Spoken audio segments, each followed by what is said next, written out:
students, we are discussing in our previous class about the chapter 3 of your English book of class 10th, that is 2 stories about flight, and we are discussing about the first flight, that is part 1. But today we shall discuss, or today we shall learn about the second part, that is the Black Aeroplane, written by Frederick Forsyth. So children, before we enter into the text, let us learn a little bit about the writer or the author. So author is here, Frederick Forsyth was born on 25th August 1938 in England. He is an English author, journalist, poet, and occasional political commentator. Before becoming a journalist, he joined the RAF, Royal Air Force, and was a jet fighter pilot. So children, what about the theme of the chapter The Black Aeroplane? Let's learn it. The theme is there here, children. The Black Aeroplane is a story based on a surprising event happened with the narrator, and that is what the true incident. The story depicts vividly, that means clearly, mystery and suspense. It seems incredible sometimes to the scientific world. On the other hand, we can't deny the existence of such happenings. So children, that cannot be denied, the existence of such happenings that had happened to the writer here when he was Royal Air Force, and he was a jet fighter pilot, and that had happened with him, and that is what the real story, and we have to go through this. Okay, so children, in the lessons, the Black Aeroplane, a pilot of old Dakota aeroplane was flying in the midnight over the sky of Paris. He wanted to reach England so that he could join his family at the time of breakfast, but unfortunately he was passing through mountainous black clouds.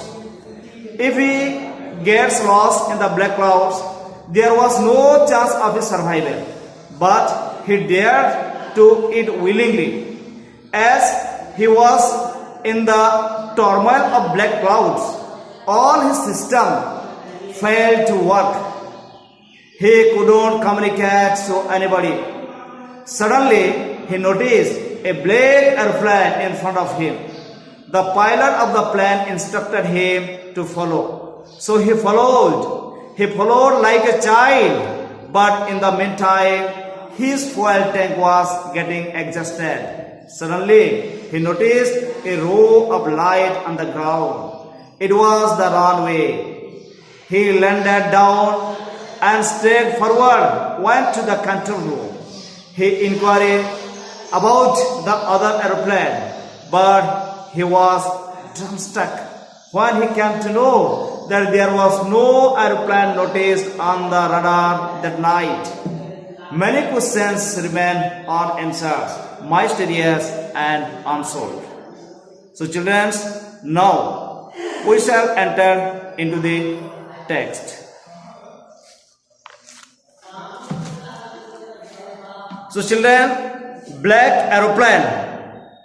The lessons Black Aeroplane by Frederick Forsyth reflects on how one's judgment gets distorted due to, that is, fantasizings, and how it creates problems. In this chapter, the narrator is a pilot who is so eager to meet his family and have a good breakfast that he takes the wrong decisions of facing the storm instead of doing the right thing. Miraculously, he somehow manages to escape with the help of a mysterious aeroplane. Okay, so Black Aeroplane.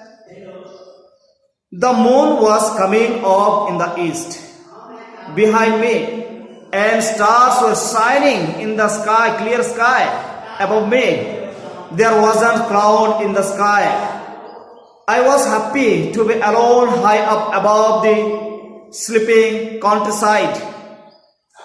I was flying my old Docata aeroplane over France back to England.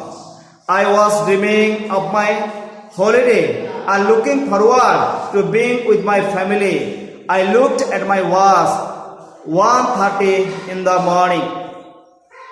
So children, if we see or if we go to the explanations of this paragraph, we'll get to learn here that it was the night time when the sky was clear and the stars could seen twinkling. The pilot felt peace in being above a country that had fallen asleep while he was flying over the France to England.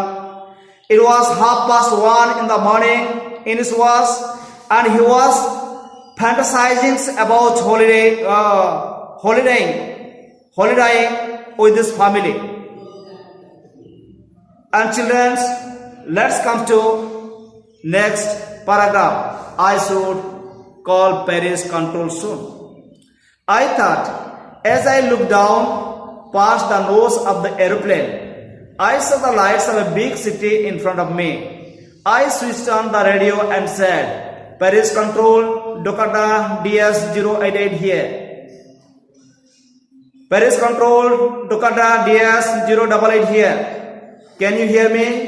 I am on my way to England. Over. The voice from the radio answered me immediately. DS088, I can hear you. You ought to turn 12 degrees west now. DS088, over. So when the aeroplane was in France, the pilot thought of informing the Paris control personnel about his presence and for instruction. At the time, lights from the Paris cities were blaring at him. He informed the control agency, to which they replied with further instruction on directions. The control room at Paris instructed him to turn 12 degrees towards the west. Next, children, I checked the map and the compass, switched over to my second and the last fuel tank, and tuned the Docata 12 degrees west towards England. I will be in time to breakfast, I thought. A good big English breakfast. Everything was going well. It was an easy flight. Compass means, children, there is an instrument for the telling directions that can be used in the flight also, that can be used in the ship. Okay. So children, let's see the explanations of the paragraph. So after receiving the instruction, the pilot geared off and followed them while putting the last fuel tank into operations. All this time, he was dreaming about his times with his family, and then he started thinking about having satisfactory breakfast at the destination point. He was calm and everything was going on as planned. So children, Paris was about 150 kilometers behind me. When I saw the clouds, storm clouds, they were huge. They looked like black mountains standing in front of me across the sky. I knew I could not fly off and over them, and I did not have enough fuel to fly around them to the north or south. I ought to go back to Paris, I thought, but I wanted to get home. I wanted the breakfast. I will take the risk, I thought, and flew that old Docata straight into the storm. Then what happened? You see, children, now the plane had crossed the Paris when his started seeing the clouds in the sky. The presence of clouds made it unsafe to travel by air because there were chances of a storm. They were so huge and dark that the pilot compared them with black mountains. He knew he couldn't pass them as it was impossible to go above them or escape them with the amount of the fuel that was left in the last tank.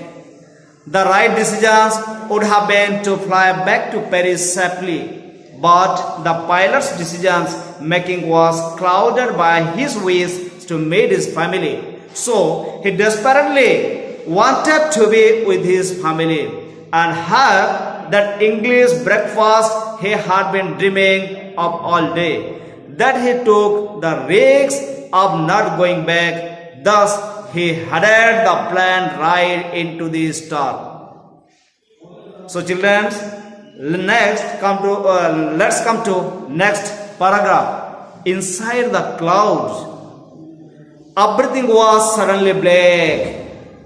It was impossible to see anything outside the aeroplane. The old aeroplane jumped and twisted in the air. I looked at the compass. I couldn't believe my eyes. The compass was turning round and round and round. It was dead. It would not work. The other instruments were suddenly dead too. I tried the radio. So children, it was so dark because of the storm that nothing was visible outside the plane. He started losing control of the aeroplane. The compass and the other instruments had also stopped working because of the dead weather. He became helpless. Paris control, can you hear me? There was no answer. The radio was dead too. I had no radio, no compass, and I could not see where I was. I was lost in the storm. Then in the black clouds quite near me, I saw another aeroplane. It had no lights on its wings, but I could see it flying next to me through the storm. I could see the pilot's face turned toward me. I was very glad to see another person. He lifted one hand and waved, "Follow me." He was saying, "Follow me." He knows that I am lost. I thought he is trying to help me. So dear children, see here. He tried calling the Paris Control Agency, that means the pilot, the fighter jets pilots. He tried calling the Paris Control Agency, who had helped him earlier but couldn't contact because of the weather. In the midst of nowhere, when everything failed, he saw a ray of hope when he saw another aeroplane. He felt relieved when he saw another pilot's face and willingness to help him escape the storm. He thought to himself that the other pilot is very kind, and he knew that they were lost and was trying to help him. So children, we shall proceed to our next paragraph. He turned his aeroplane slowly to the north in front of my Dakota, so that it would be easier for me to follow him. Then what happened, see children? I was very happy to go behind the strange aeroplane like an obedient child. After half an hour, the strange black aeroplane was still there in front of me in the clouds. Now there was only enough fuel in the old Dakota's last tanks to fly for 5 or 10 minutes more. I was starting to feel frightened again, but then he started to go down and I followed through the storm. Suddenly I came out of the clouds and saw 2 long straight lines of lights in front of me. It was a runway, an airport. I was safe. I turned to look for my friends in the black aeroplane, but the sky was empty. There was nothing there. The black aeroplane was gone. I could not see it anywhere. So children, runway means a strip of hard ground along which aircrafts take off and land. Frightened means that is terrified. Scared. Followed means chased. Obedient, one who obeys. And children, glad means happy. So dear children, if we see the explanations of this paragraph, that the other pilot took his friends ahead of the lost aeroplane to make it easier for them to follow, while the author followed him like an obedient child. Okay, so he was also panicking because there was very less amount of fuel left. It was only then that he started coming out of the storms and could see the runway to land his plane safely. When he turned to thank the other pilot, he realized that the plane that helped him had disappeared as soon as he came out of the storm. It was disappeared already. What a miracle, just to imagine children here. I landed and was not sorry to walk away from the old Dakota near the control tower. I went and asked a woman in the control center where I was and who the other pilot was. I wanted to say thank you. She looked at me very strangely and then laughed. Another aeroplane up there in the star. No other aeroplanes were flying tonight. Yours was the only one I could see on the radar. So, who helped me to arrive there safely without a compass or a radio and without any more fuel in my tanks? Who was the pilot on the strange black aeroplane flying in the storm without lights? So this type of questions that arose in the minds of the author or the pilot. Radar means a system of detecting the presence, directions, distance and speeds of the aircraft, ships and other objects by sending out pulses of radio waves which are reflected off the objects back to the source. And strangely means in a strange manner. So children, the explanations of this paragraph, let's see what the explanation tells or says.